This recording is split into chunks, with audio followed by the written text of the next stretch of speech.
I'm delighted now to be joined by Congresswoman Cathy McMorris Rodgers, the highest-ranking Republican woman in the House of Representatives.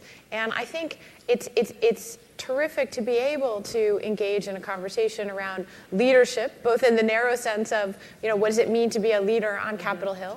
And in the broader sense this morning, we started out the day talking about what does it mean to have this breakthrough of 100 women members on Capitol Hill. On the one hand, something to celebrate. On the other hand, it's a very small number.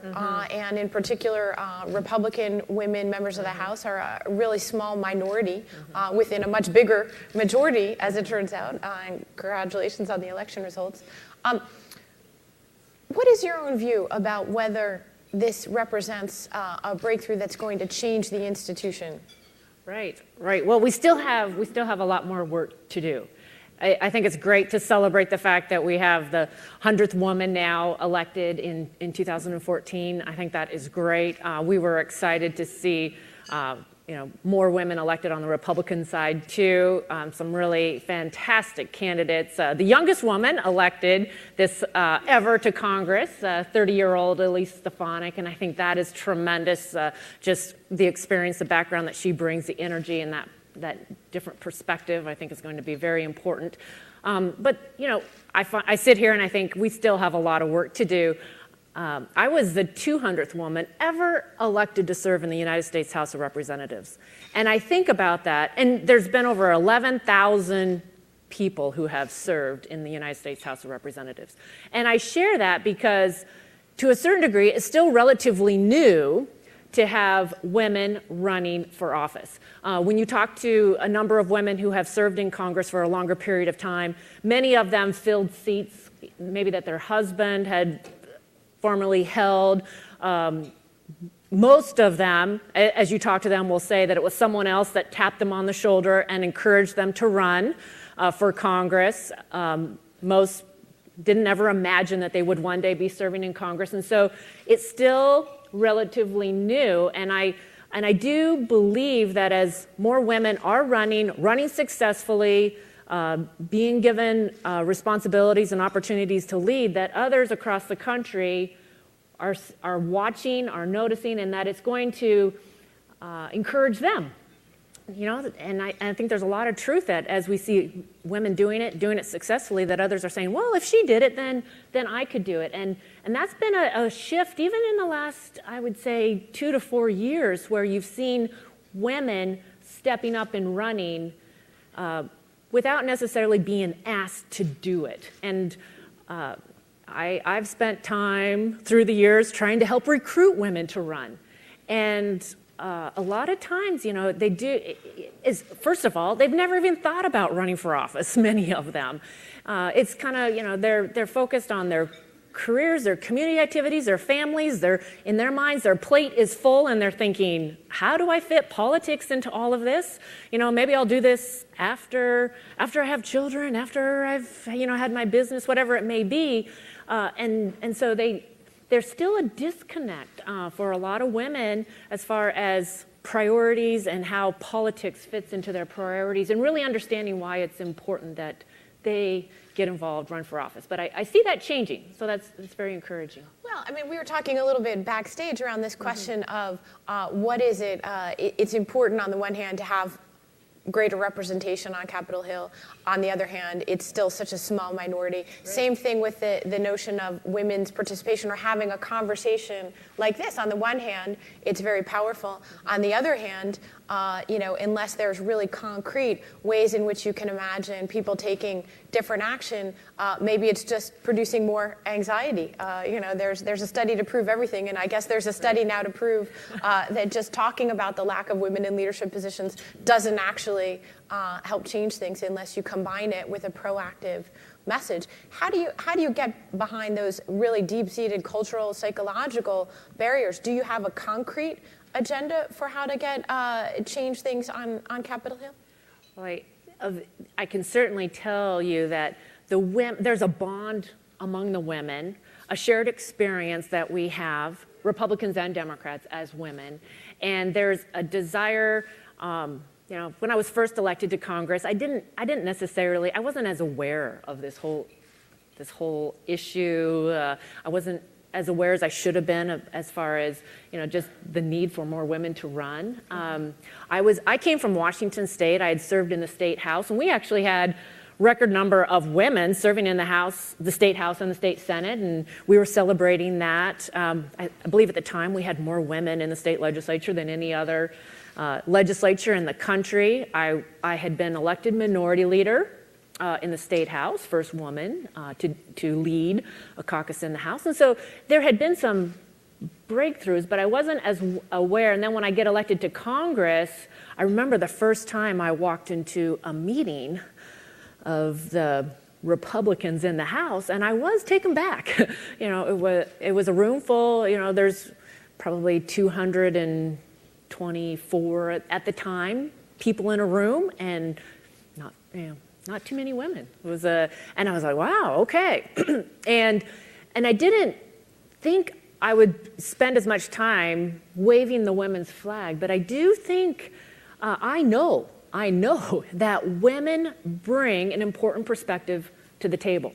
And when you think about what people are looking for in their representatives, there are qualities that women bring. And people just see women as being problem solvers, trustworthy, willing to work across the aisle to get things done.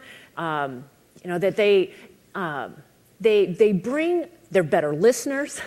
They're very qualities that people all across this country are seeking in their representatives are ones that they see as women just naturally bringing to the discussion, to the table. So, there's a way that we can connect this, but I do think it's more than just talking about it. I've had to be intentional and really make it a priority to carve out time to make the phone calls, to meet with women that are interested in running for office, and to talk to them about the realities of what that means. I remember when I first sat down with Martha Roby, who, she had 2 young kids thinking about running for Congress from Alabama, and she tells a story of how, she had talked to a lot of other representatives, but it was when she could sit down with me, who's also living that life. I was single when I was first elected to Congress, but since then got married, had 3 kids, and she wanted to ask me, is it possible? How do you actually make this work? And I think that is a question that a lot of women have, is how exactly do you do this? And as they see others doing it, they know that it can be done. And so I think... although you, so far, the first woman ever to have had three children while in Congress, right? That's true. But I was the 5th ever to have a child, and then Tammy Duckworth was just number 10. So in the last 10 years, we've had... a baby boom. So that's been fun to see. So let me ask you then about, there was a lively debate, I would say, in our first panel conversation with senators and members of the House around this question of how much they want to be identified with women's issues. And Susan Collins from Maine was very adamant on the subject that she's resisted that throughout her career, not because she's not interested in issues like women's health or education, but because she felt that that was part of the very problem that she was here to counter. Right. So in the spirit of that, I'm curious, it seems like you have found a need to become more engaged with, embracing the cause of adding more women over the course of your political career, 1. And then 2, all right, let's have a minute and let's talk about issues that are not women's issues. Let's talk about the news on Capitol Hill today. And, do we have a budget deal that's going to stick? And are we going to, what do you rate the chances at this point of a shutdown still happening?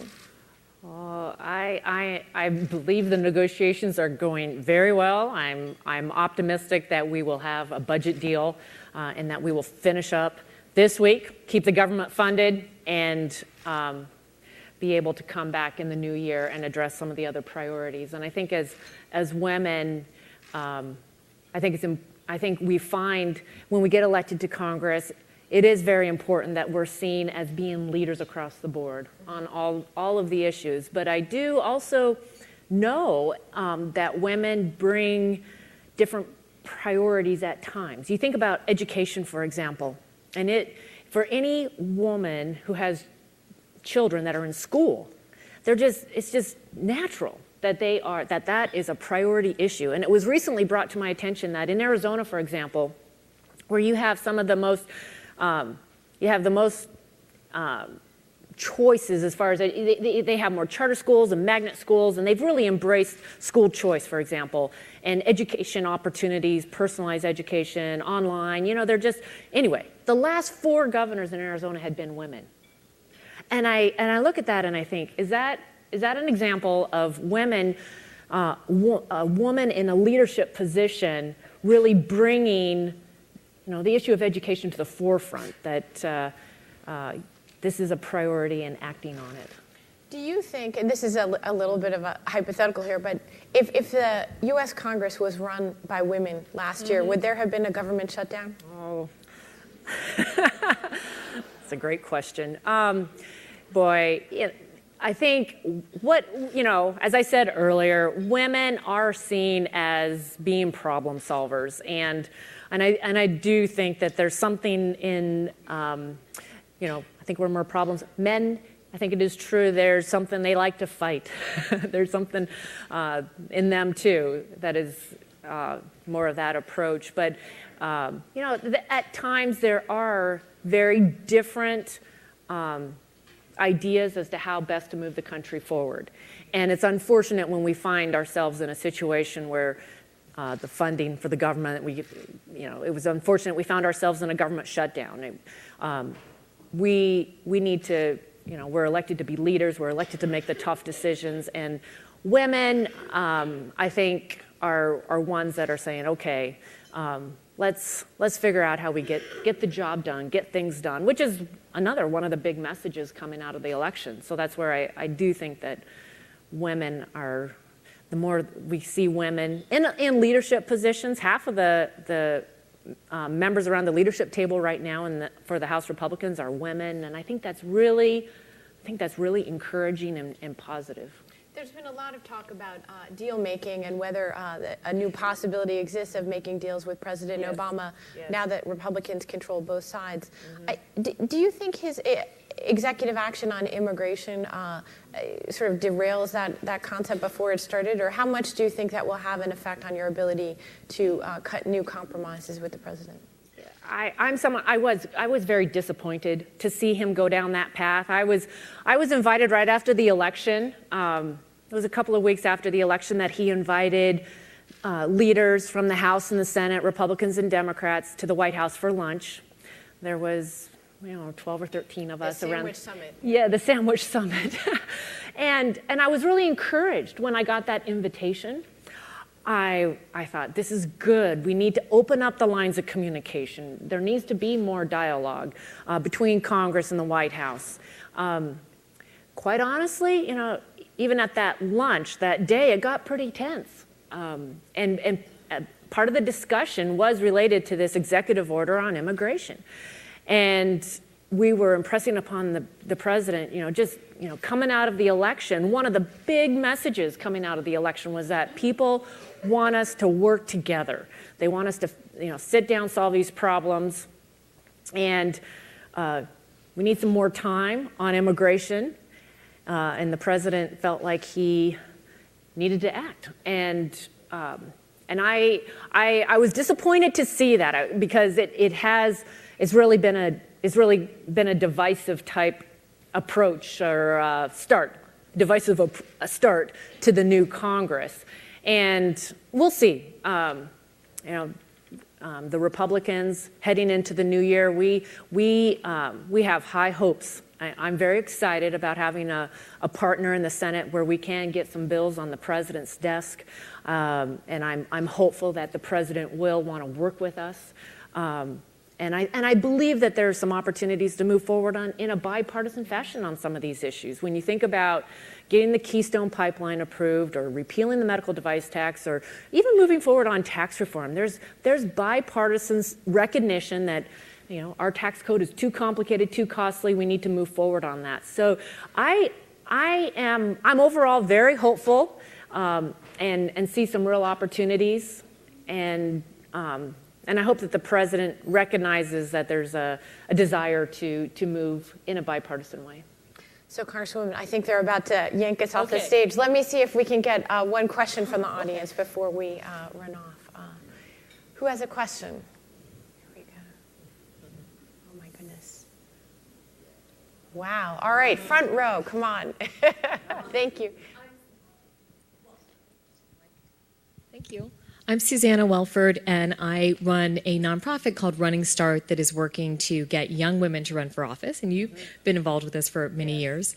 So can you tell me, when you're talking to young women about why they should get involved in politics, what's the best argument to make? Because it's difficult for us to convince them politics is not something that automatically comes to mind for most young women in their careers. Right, right. Well, as young women, and you ask young women what they want to do with their lives, they want to, many of them, want to make a difference. They want to have an impact for the long term. And they want to make a difference for their families, their communities. And as you think about politics, as you think about the impact of the decisions that are made, whether it's Congress, whether it's in state legislatures, whether it's in the city, on the city council or on the county council, the decisions that are made have a direct impact on families and on your communities. And by being involved, by getting a seat at the table, you are a part of deciding, making the decisions as to where those communities go and what opportunities are made available. And it's, you know, a lot of people can sit back and be armchair quarterbacks and talk about how, you know, somebody should be doing something different. But by getting involved, you actually are a part of having a tremendous impact in your community, for your family, for the long term. And I think those are all, many times that's what women are seeking when they get involved in politics, and what they want in their lives too. They really want to leave. They're willing to give back and make a difference for the long term. Congresswoman, thank you so much for this conversation and for joining us today. Thanks for having me. Thank you. Thank you to all of you.